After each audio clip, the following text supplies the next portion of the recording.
I have my friend Chris Daddario with us today on the show. Sir. Hello. And we're going to talk about something that everybody wants to talk about all the time, which is free will. Free will. I mean, who wouldn't want to talk about that? It's a very puzzling topic. Yes. Now, last time we ran a little over, so this time I'm going to hit my start button, and we're going to go for 15 minutes. That's it, okay? Okay. Free will. We stop free will in 15 minutes, okay? Yeah. All right, we're going. Hey, so anyway, free will. I was raised Roman Catholic, and in the Roman Catholic Church, you are taught that you have free will. So you make your own decisions, and if you make good ones all the time, you go to heaven. If you make bad ones, you go to hell, right? So we're always very conscious of making good decisions because we don't want to go to hell, right? Who wants to burn for eternity, right? When there's a better choice, right? So we want to make good decisions. That's what I was trained. Were you trained that way? I don't think I had a lot of thought into what that was. I didn't have like a religious upbringing. It was, Buddhism. Though we have concepts about heaven and hell, we never really talked about free will. Okay. So, and your generation is different than my generation, right? That's true, yeah. And in my generation, where I grew up, it was all about Catholicism, Christianity maybe, but they were kind of like outliers. It was mostly Catholics, right, in my upbringing. So free will was a big thing. But then I spent 4 years studying chemistry in undergrad, and I started to learn about chemical reactions in the human body and the brain, and I started wondering where exactly the free will fits in, right? Yeah. Because where are our decisions made? They're made in our brains, right? Right. Or the circumstances, your past events. All right, but it's in the brain ultimately. Circumstances and past events go into the equation that fit with your brain chemistry, right? Yeah, so if it's brain chemistry, it happens really fast, right? Yes. It happens so fast that it's too fast for conscious thought. Right? So I'm thinking to myself, where exactly do we have time to make a conscious decision about anything if everything is made based upon chemical reactions in your brain? I read about this in the Labette experiment where they were measuring the brain waves. Wait, did you say a bat experiment? Labette. Labette. Yeah, okay. He was trying to measure how quick the brain was. When he said flinch your hand, the brain already thought it quite, way beforehand, when the person was going to make the decision to even like flinch their wrist or move their hand. I don't know if you heard about it. I did not, but I like that mentality because it goes to show how your brain is processing way faster than the conscious part of your brain. Yeah. It must be by the way, forgive us because we don't know anything about the brain, right? Right. I mean, I have a chem undergrad, but we didn't study brain chemistry so much. But I know that brain chemistry is what drives decisions. So if brain chemistry is driving decisions, do we really have free will? I mean, even in the way you're looking at me right now, even in the way you just moved your arm, even in the way you're smiling right now and laughing, do we have any control over these things? Or at any given time, is there one choice that we can make, which is based upon all the experiences we've had in our life up to that moment in time, plus the stimuli at that moment in time, and we think to ourselves, how many choices do we have? You think you got like 5 choices to make in every given moment about what you want to do? But do we really? Do you want to? Do you want to have free will?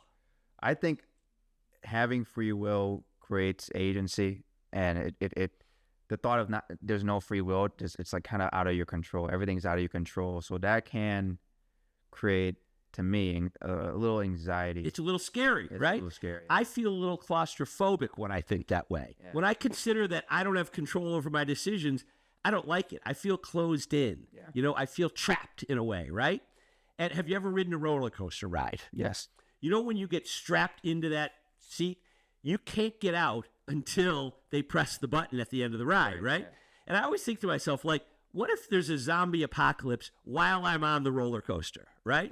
And the guy isn't pressing the button. How do I get out? Can you ever get out of that thing if you're in so tight, right? Yeah. And you're going through all the experiences of the roller coaster ride, but you don't tell the roller coaster where it's going. Right. You have no control over where it's going. In your head, you know that it's going to be safe, but you're still terrified sometimes depending upon which roller coaster ride you're on, right?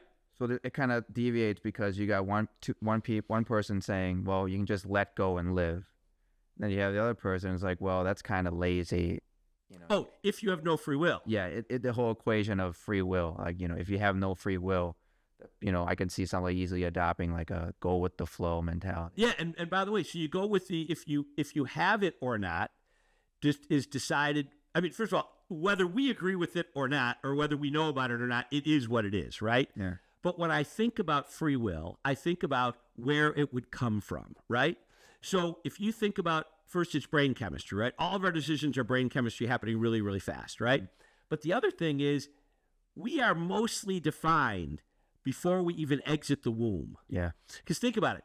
Our genetic makeup is complete, right? As we're exiting, our genetics are defined. At least today, humans haven't gotten to the point where we could change the genetics too much, right? Right. But our genetics are defined. And our genetics define everything about us, right? Yeah. I mean, mostly everything. How tall we're going to be, or short in my case, tall in your case, right? How our brains operate, right? What color our hair will be, or if we have hair, right? How smart we're going to be, how good our processing is, right? Everything about us is mostly defined by our genetics. And the other factor is our environment, right? Because if our genetics say that we have a predisposition for this or that, the environment could trigger a predisposition, right? So we have genetics, which define almost everything about who we are and our predispositions. Then we have the environment, which shapes us based upon our genetics, right? But we're born in a particular country. Yeah.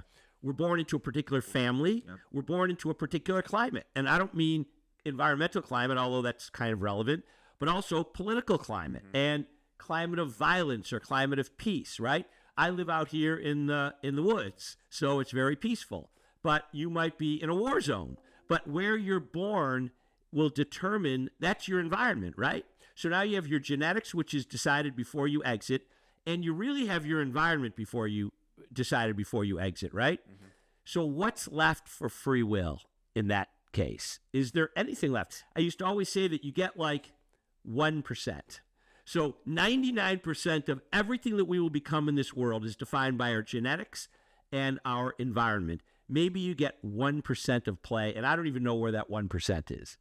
Do you see any counter arguments like, well, what's the significance of even having this? Well, wait. Here's one counter argument I've gotten is one of my friends is still very Catholic, right?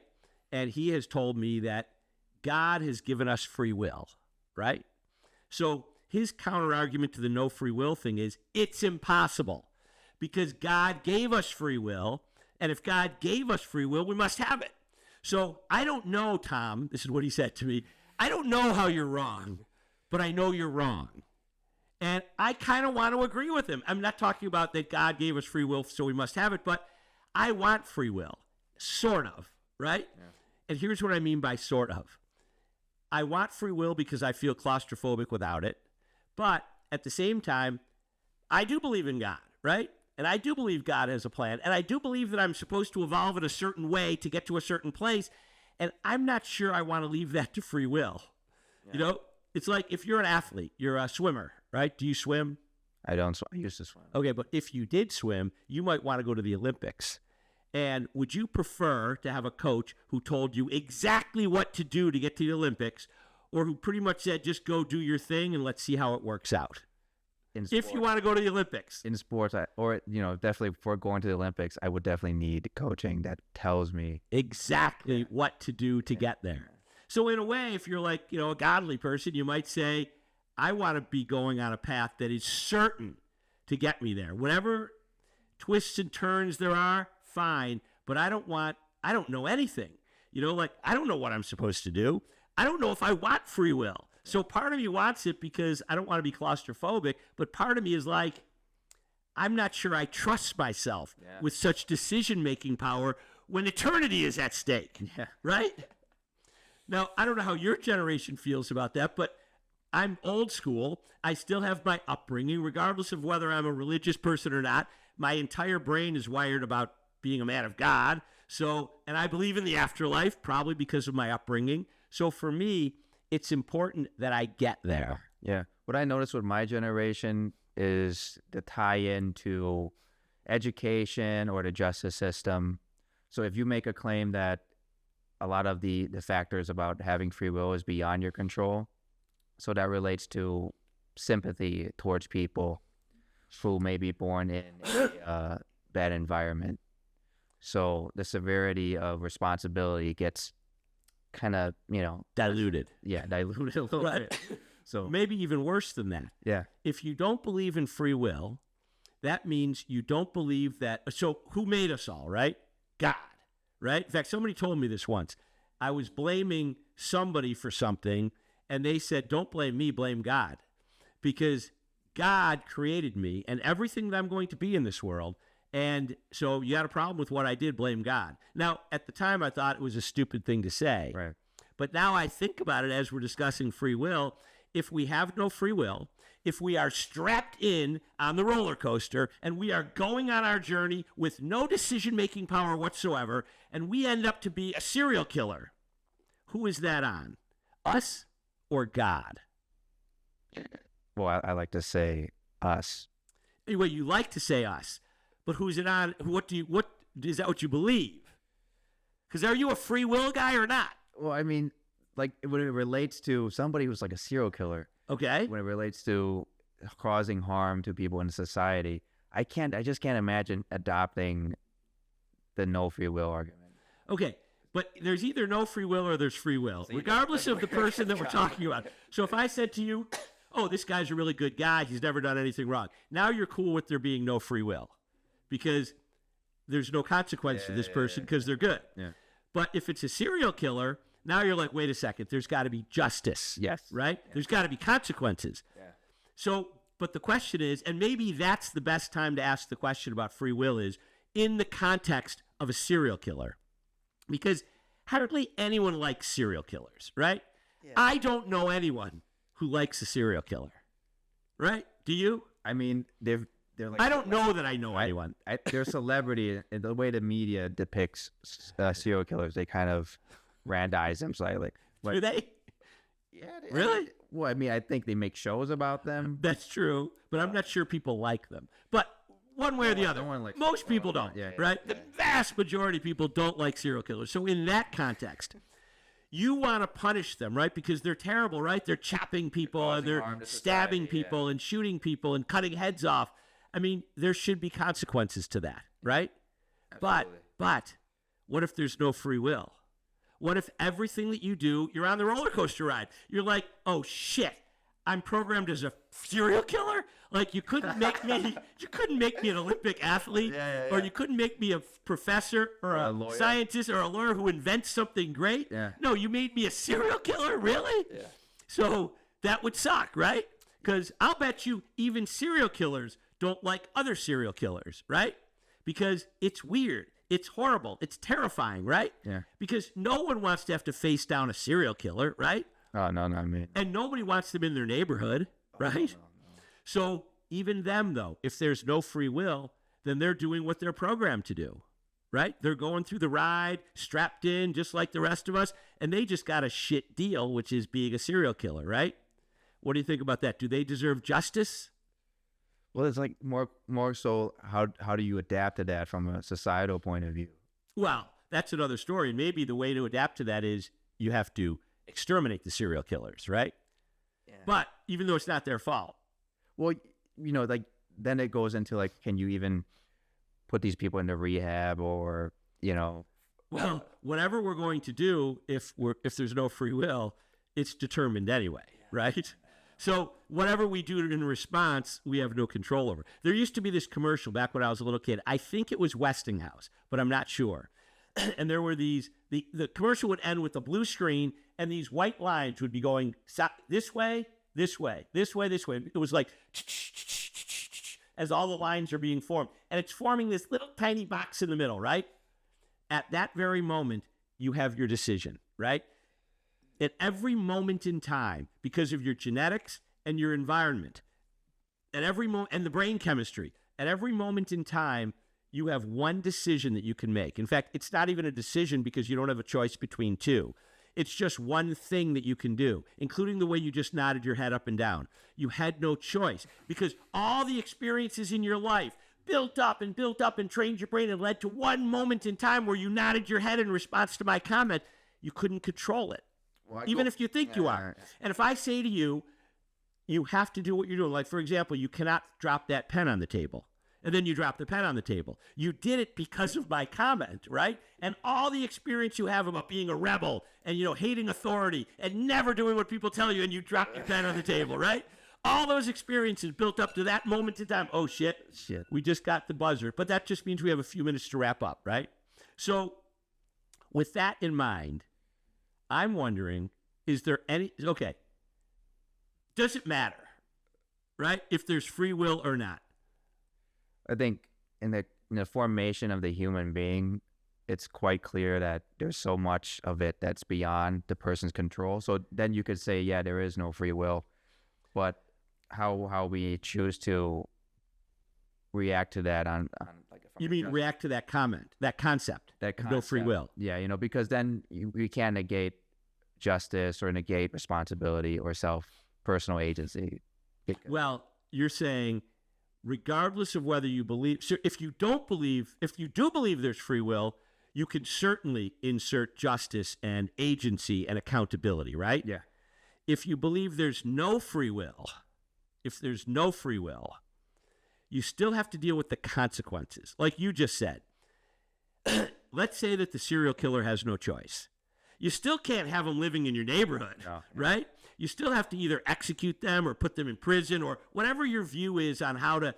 But now you're not morally judging somebody. You're instead dealing with practicalities. Yes. You can't have a serial killer on the loose. It's not healthy for anybody. No. Regardless of whether it's their decision to be a serial killer, you can't have them in society. So you have to either put them in prison for life or kill them or something. Whatever your view is on that sort of thing. But that's more the way you look at criminal justice then, is not as a point of judgment. I mean, moral judgment, right or wrong. It's instead a point of practicality, right? Do you know why I don't swim in the ocean? It's dangerous.